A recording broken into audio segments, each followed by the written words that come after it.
Salam sejahtera utama TVS malam ini bersama saya Stu Dawi dan rakan penyampai. Saya Priscilla John, ini antara tajuk-tajuk utama malam ini. Kerajaan bercadang wujudkan kategori baharu beri keutamaan dalam program pemvaksinan.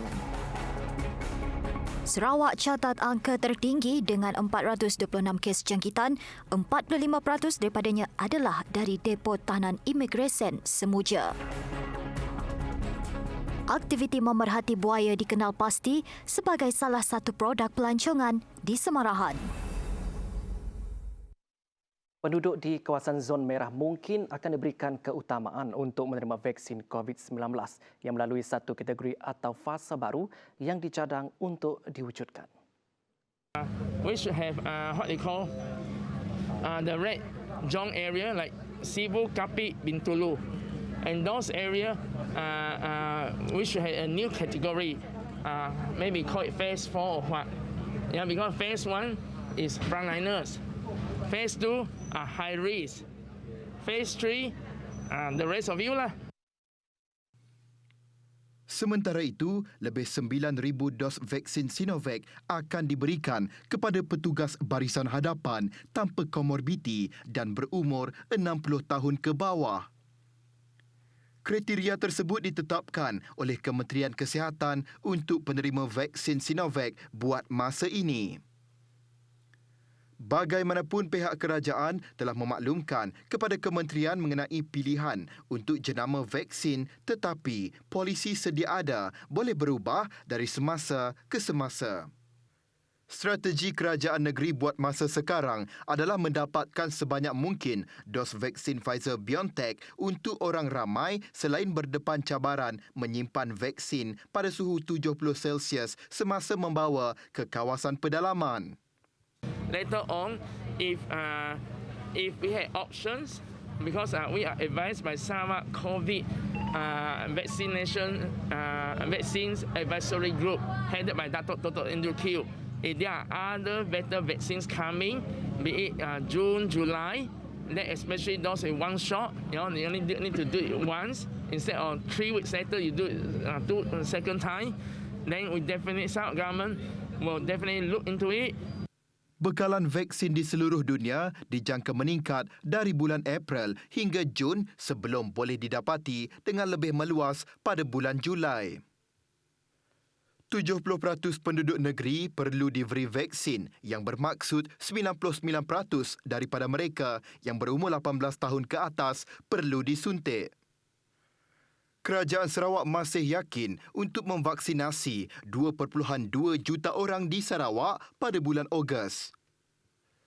Kini, Sarawak mula membuat tawaran sendiri dengan syarikat pembuatan vaksin seperti Pfizer untuk mendapatkan lebih banyak dos vaksin. Sarawak merekodkan 426 kes positif baharu COVID-19 pada Ahad.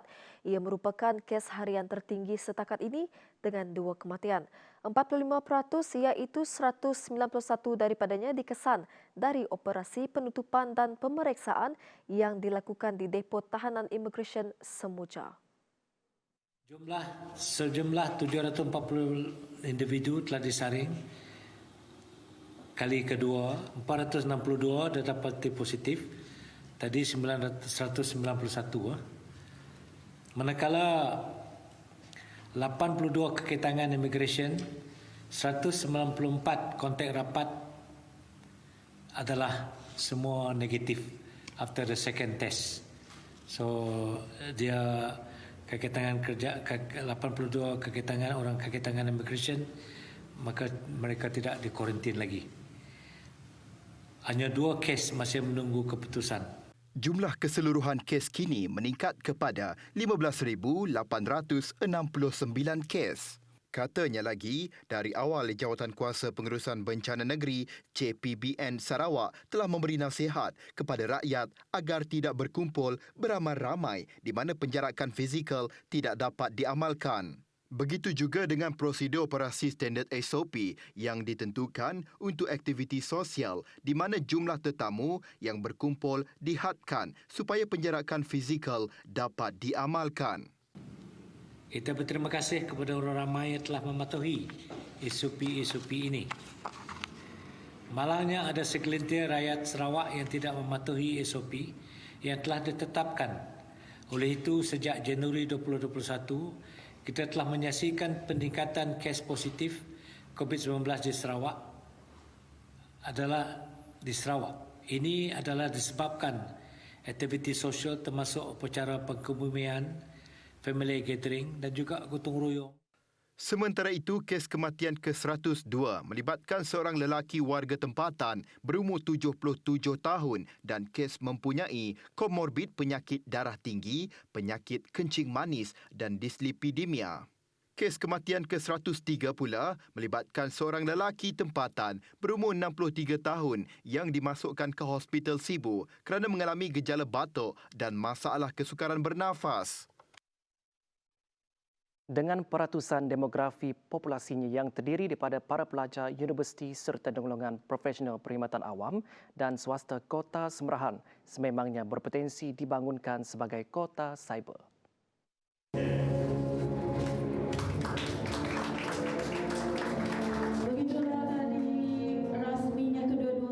Ia secara langsung akan menjadikan Kota Samarahan sebagai antara tumpuan pelancong muda untuk meluaskan lagi ilmu serta penerokaan yang boleh memberi pengalaman tidak dapat dilupakan. Tuan sekalian, saya melihat Kota Samarahan berpotensi dibangunkan seperti kota kreatif Cimahi, iaitu sebuah provinsi di Jawa Barat, Bandung yang turut dikenali sebagai kota cyber.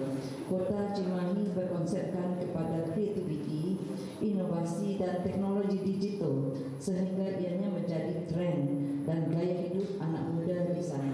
Sehingga mereka dapat melahirkan komuniti muda yang hidup dalam persekitaran serba digital termasuk dalam penjanaan ekonomi. Nancy berkata demikian pada perasmian serba dinamik Dota 2 Championship Seri 2 2021.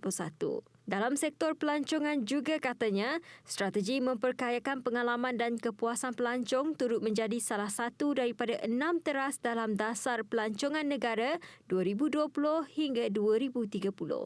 Selain daripada itu, pengajuran program berasaskan e-sukan ini juga menyokong inisiatif kerajaan dalam melaksanakan pelan jalinan digital negara ataupun jendela untuk mempersiapkan negara bagi peralihan kepada teknologi 5G kelak.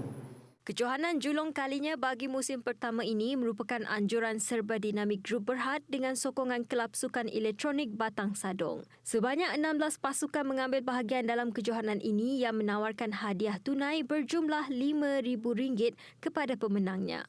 Kejohanan bermula Sabtu 27 Mac di mana 16 pasukan dari Kota Samarahan dan Kuching bersaing dan dibahagikan kepada 4 kumpulan bagi merebut slot akhir pada 4 April 2021. Sementara itu, bagi Presiden Persatuan Sukan Elektronik Negeri Sarawak SESA, Afiq Fadli Narawi, e-sukan kini sudah pun mendapat sambutan yang menggalakkan dalam kalangan belia Sarawak. Ini menunjukkan sukan di Malaysia telah pun melalui fasa pengembangan dan pembangunan yang rancak. Pada era sebelum kemerdekaan, sukan seperti badminton, bola sepak dan olahraga banyak mengharumkan nama negara dengan pencapaian memberangsangkan. Kini tumpuan terarah pula ke e-sport. Ya, kita sedia maklum di Sarawak terdapat 1.2 juta orang belia. Okay? Ini menurut data-data yang telah kita kumpul daripada Persatuan Sukan Elektronik Negeri Sarawak, terdapat 2/3 daripada 1.2 juta belia adalah penggiat sukan elektronik. Maksudnya kita ada dalam 800,000 orang belia di Sarawak yang betul-betul bermain sukan elektronik ni. Penguasaan e-sport juga tidak jauh bezanya dengan sukan-sukan fizikal yang lain. I think that e-sports and traditional sports are very similar in the case that you still have to have a healthy lifestyle first. Second, you have to monitor your training for your games because these games are more than just a game. Yang bagi SMA game yang Masih terperap dalam rumah aja, saya dah pergi sini mak atau orang dolok balik apa main game saya dah hasil. Suruh orang bila ada budak belia ada ekspor tu nak nyapat bila join Panmu ada rezeki, ada orang mau sponsor apa, at least nyawa ada pergi masa depan, ada masa depan untuk pergi jauh lagi. Isukan semakin menjadi kegilaan rata-rata remaja di Malaysia seiring kebangkitan bidang teknologi, maklumat dan komunikasi. Fenomena tersebut mendapat banyak perhatian termasuk Kementerian Pelancongan Seni dan Budaya yang mengiktiraf e-sport sebagai satu produk pelancongan. Saya Lorenzo Isaac bersama juru kamera Fikri Razak, TVS Samarahan. Dalam pada itu, ekoran daripada populasi buaya yang semakin bertambah di beberapa sungai di Semerahan. Ia dilihat berpotensi menjadi salah satu produk pelancongan yang menarik untuk diperkenalkan di Semerahan. It may sound a bit scary, but with the experts who will be handling it, it should be something that would be attractive to some people. Yeah. So, lagi pun, you know lah, in the Semerahan here, they have so many. That is among the species, among the animals. Crocodiles are not animals. Reptilia that had been. There's a big population of them in Semerahan here. Batang Sadong, Batang Semerahan, kan? Sungai Beranak, that's the topmost. The population is. So we want to capitalize on whatever that we have. I think it's time for us to really look into activities that would be able to attract people. Aktiviti melihat buaya juga merupakan salah satu produk pelancongan yang telah dikenal pasti menerusi Agensi Pembangunan Wilayah Bersepadu Samarahan IRSDA. Taklimat berhubung perkara tersebut telah dilakukan Perbadanan Perhutanan Sarawak SFC dan aktiviti melihat buaya sebagai produk pelancong sudah di dalam perancangan IRSDA. So we need to provide all that ecosystem for them. So what else can they have a look at? You know, okay, we are from other parts of Sarawak. We never seen crocodiles, live crocodiles. So we want to provide them with that experiential tourism. Memelihara dan memulihara, itulah komitmen Perbadanan Perhutanan Sarawak SFC dalam memulihkan semula hutan terosot di negeri ini. Ketua Eksekutifnya Zulkifli Mohamad Aton berkata SFC turut menyasarkan untuk menanam sebanyak 3.5 juta pokok khususnya di kawasan terlindung sepenuhnya TPA.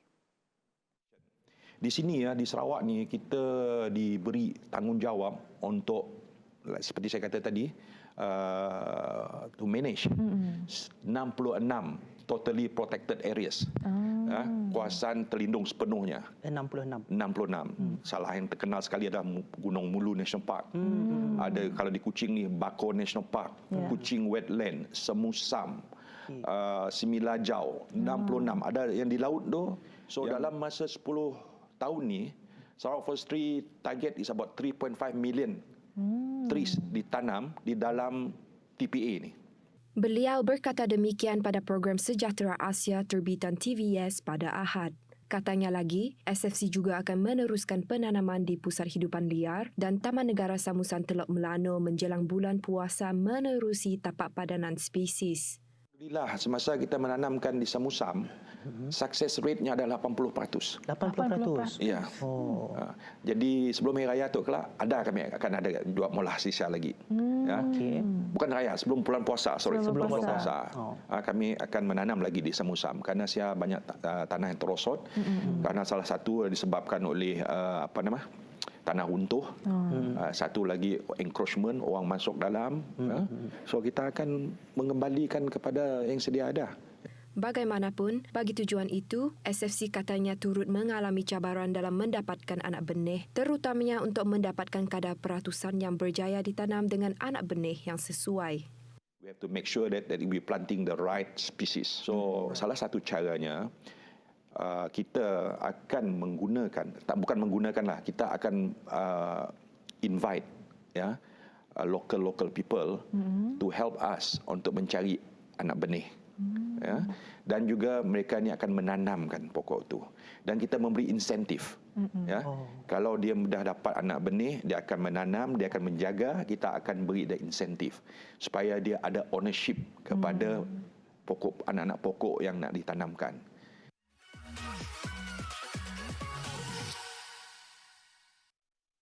Perkembangan seterusnya.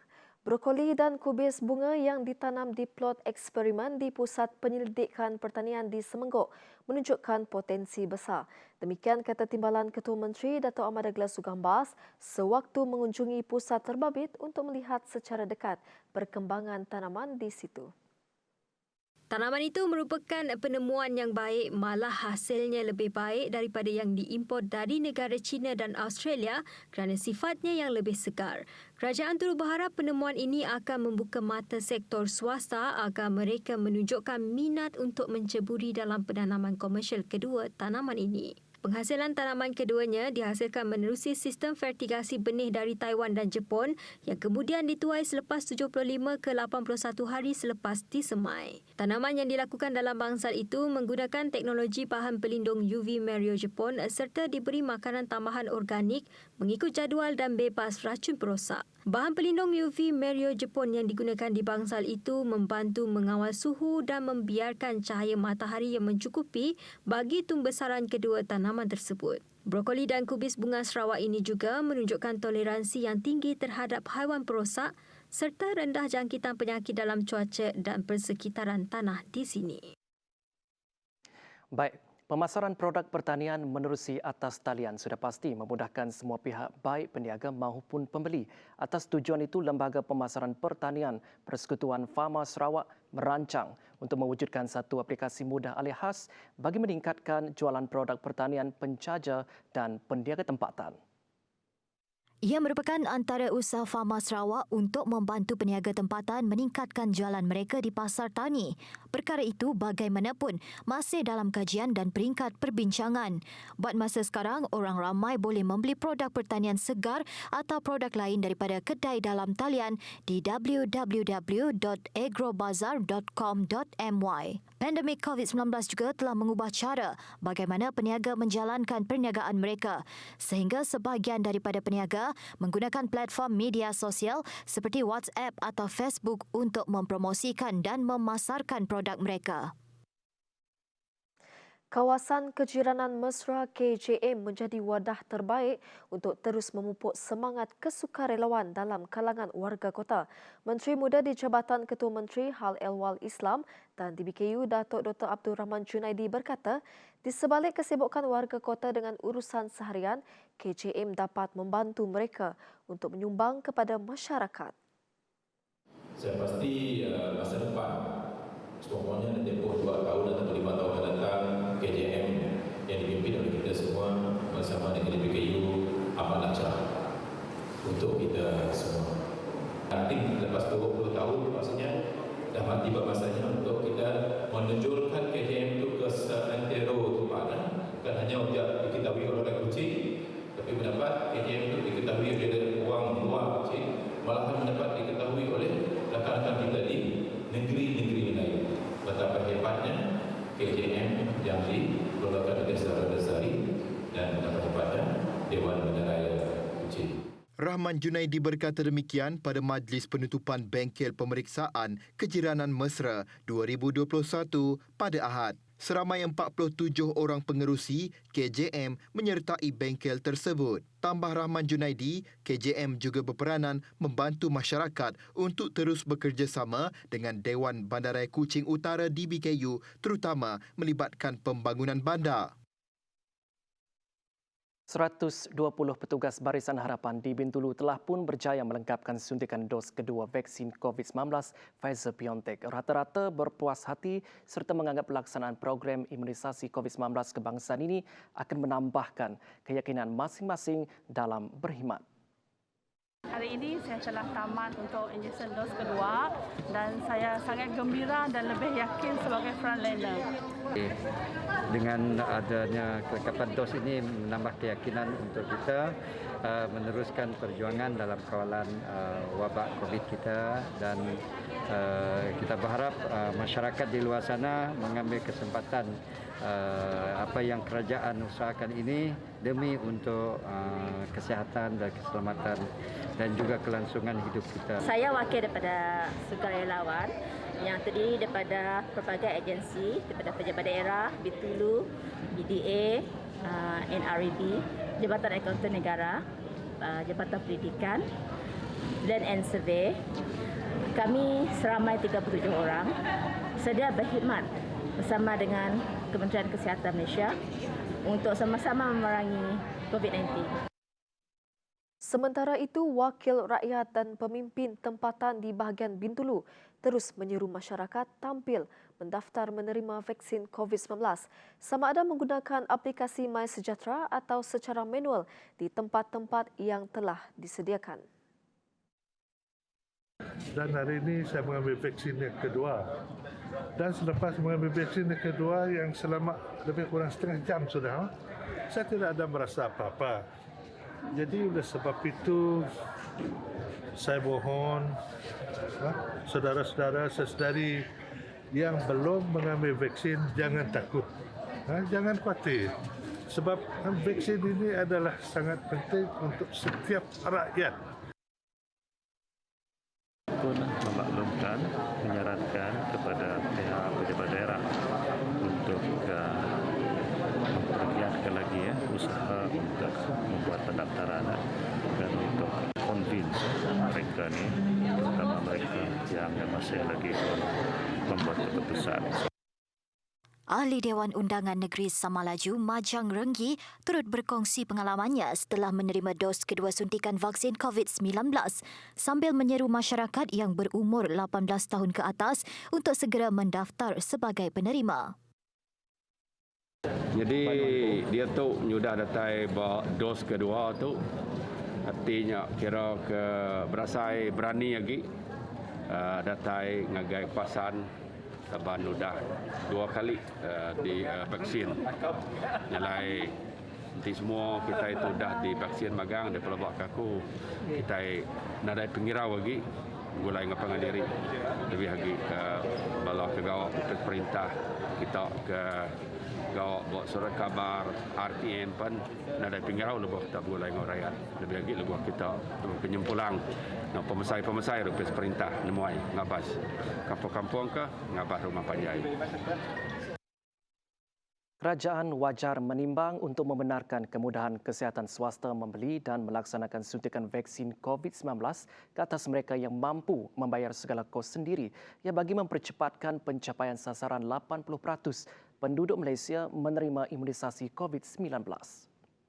Tempoh menunggu yang lama bagi golongan tidak berisiko tinggi serta kewujudan kumpulan anti-vaksin dan pengkritik boleh mencetuskan keraguan terhadap kemampuan memberi imunisasi kepada 9.4 juta penduduk bagi tempoh sekarang hingga Ogos depan. Masyarakat juga diingatkan agar mengambil serius amaran Ketua Pengarah Kesihatan Tan Sri Dr. Nur Hisham Abdullah tentang kemungkinan kes COVID-19 kembali meningkat selain tidak alpa dalam pematuhan terhadap prosedur operasi standard, apatah lagi ketika kerajaan sudah memberi kelonggaran kepada beberapa sekatan yang dikuatkuasakan sebelum ini. Malaysia kini di kedudukan ke-45 daripada 216 negara yang disenaraikan sebagai terjejas oleh jangkitan COVID-19. Masih perkembangan dalam negeri, seorang lelaki yang dikuatiri terjatuh dari Jambatan 1 Petrajaya pada Jumaat dijumpai lemas. Main mangsa dijumpai sekitar jam 8.42 pagi pada anggaran jarak 300 meter dari lokasi dia dilaporkan terjatuh. Penemuan itu hasil operasi mencari dan menyelamat pada hari ketiga yang dianggotai 17 anggota yang bergerak ke lokasi sekitar jam 6 pagi. Operasi pencarian dimulakan pada 7 pagi dan mangsa dijumpai pada 8.42 pagi, anggaran jarak 300 meter dari lokasi mangsa dilaporkan terjatuh. Alhamdulillah mudahlah proses sebab mayat timbul dan semalam bila saya sendiri datang dengan kita buat olakan pusaran air mungkin faktor-faktor yang kita buat ini dan juga tempoh jenazah mayat dalam air ini dan sampai waktunya untuk dia timbul lah dan alhamdulillah prosesnya berjalan dengan baik. Ini saya mengambil kesempatan lah mengucapkan terima kasih kepada pihak Polis Marine, APM dan pasukan diver bomba lah yang berusaha lah dalam tempoh 3 hari untuk mencari mangsa tersebutlah. Mayat mangsa kemudian diserahkan kepada polis untuk tindakan selanjutnya. Mangsa berusia 27 tahun dan berasal dari Kampung Gersik. Semua pihak diminta memberikan masa serta ruang kepada Suruhanjaya Pilihan Raya SPR berhubung pelaksanaan kelayakan mengundi pada usia 18 tahun.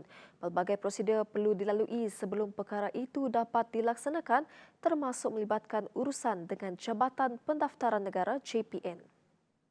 SPR akan menentukan tempat mengundi dan beberapa perkara yang berkaitan berdasarkan alamat dalam kad pengenalan. SPR merupakan satu badan bebas yang tidak terikat dengan pihak kerajaan. Justru setiap keputusan yang dibuat tidak menyebelahi mana-mana pihak.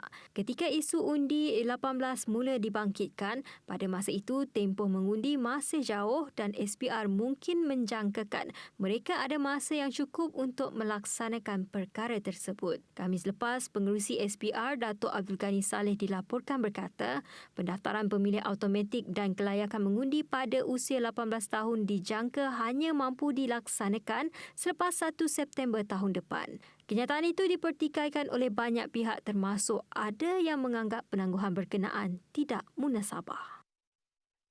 Utama TVS berakhir di sini malam ini. Baik, sebelum itu Apple Music kini mewujudkan Setlist, iaitu sebuah senarai lagu yang terpilih bagi membantu golongan kanak-kanak yang mengalami masalah gangguan suara pertuturan atau SSD. Usaha ini dilakukan dengan kerjasama antara Warner Music dan Accenture Interactive Roadco. Projek ini menggunakan algoritma untuk mencari lirik lagu di Apple Music. Ini sekaligus membolehkan kanak-kanak yang mempunyai masalah SSD untuk mengulangi suku kata, perkataan dan frasa yang mencabar secara langsung menjadi strategi terapi melatih mereka untuk berkomunikasi. Bingkisan ini akan mengakhiri Utama TVS pada malam ini. Saya Priscilla Chon. Dan saya Setio Dawi. Selamat malam. Songs that have been analysed for particular sounds occurring in particular patterns that are helpful for speech therapy. These songs were curated by Warner Music and weaved into playlists filled with songs for the sounds that you have trouble with, whether it's t or k, d, ch, f or r. Playlists where singing along can help your speech.